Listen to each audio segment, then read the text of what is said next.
नमस्कार, सत्यहिंदी.com में आपका स्वागत है। एक नजर अब तक की सुर्खियों पर।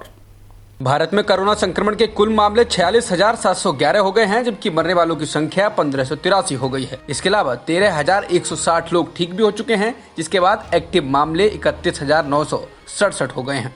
उत्तर प्रदेश पुलिस ने नोएडा से तबलीगी जमात से जुड़े 5 लोगों को गिरफ्तार किया है। वे दिल्ली के निजामुद्दीन स्थित तबलीगी जमात के मरकज से निकलकर नोएडा के बेगमपुर गांव में रह रहे थे। उन्होंने इसकी जानकारी पुलिस को नहीं दी थी। केंद्रीय मानव संसाधन मंत्रालय ने मंगलवार को घोषणा की है कि National Eligibility cum Entrance Test यानी नीट की परीक्षा 26 जुलाई को होगी, जबकि ज्वाइंट एंट्रेंस एग्जाम यानी कि जेईई मेंस की परीक्षा 18 से 23 जुलाई तक होगी। केंद्रीय मानव संसाधन मंत्री रमेश पोखरियाल निशंक ने कहा कि जेईई एडवांस की परीक्षा अगस्त में होगी। भारत सरकार कोरोना वायरस लॉकडाउन के कारण विदेशों में फंसे 14,800 भारतीय नागरिकों को स्वदेश लाने के लिए 7 से 13 मई तक 64 उड़ानें संचालित करने वाली है। नागरिक उड्डयन मंत्री हरदीप सिंह पुरी ने कहा कि हालांकि इन सभी से यात्रा के पैसे लिए जाएंगे। अमेरिका में जून तक प्रतिदिन मरने वालों की संख्या 3,000 तक पहुंच सकती है। ट्रंप सरकार की एक आंतरिक रिपोर्ट में ये कहा गया है और इसे न्यूयॉर्क टाइम्स ने छापा है। ये मौजूदा 1750 मौतों से 70% ज्यादा है।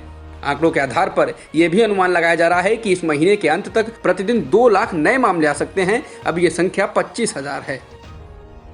दुनिया में कोरोना वायरस से संक्रमित लोगों की संख्या 36,63,000 से ज्यादा हो गई है, जबकि मरने वालों का आंकड़ा 2,52,000 से ज्यादा हो गया है। इसके अलावा करीब 12 लाख लोग ठीक भी हो चुके हैं। महाराष्ट्र सरकार ने ऐलान किया है कि अगले साल मार्च तक विकास का कोई भी नया काम शुरू नहीं होगा, साथ ही नौकरियों में भी कोई नई भर्ती नहीं की जाएगी। महाराष्ट्र सरकार ने 2020-21 के लिए विकास कार्यों में 67% कटौती की घोषणा की है। 1960 में राज्य बनने के बाद ऐसा पहली बार हुआ है। दिल्ली हाईकोर्ट ने कहा है कि दिल्ली सरकार ये सुनिश्चित कराए कि कोरोना जांच की रिपोर्टें 24 से 48 घंटे के अंदर मिल जाएं।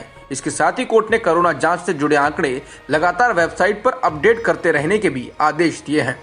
भारत में कोरोना संक्रमण के मामलों की संख्या 46,433 हो चुकी है, जबकि मरने वालों की संख्या 1,568 हो चुकी है।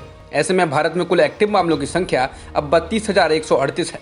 बता दें, भारत में पिछले 24 घंटों में 3900 मामले सामने आए हैं, जबकि 195 लोगों की मौत हो चुकी है। बीते 24 घंटे के दौरान भारत में 1,020 मरीज ठीक हुए हैं। स्वास्थ्य मंत्रालय के मुताबिक 27.4% लोग ठीक हो रहे हैं, जिसके बाद अब तक ठीक होने वालों की संख्या 12,726 हो गई है। अब तक की खबरों में इतना ही।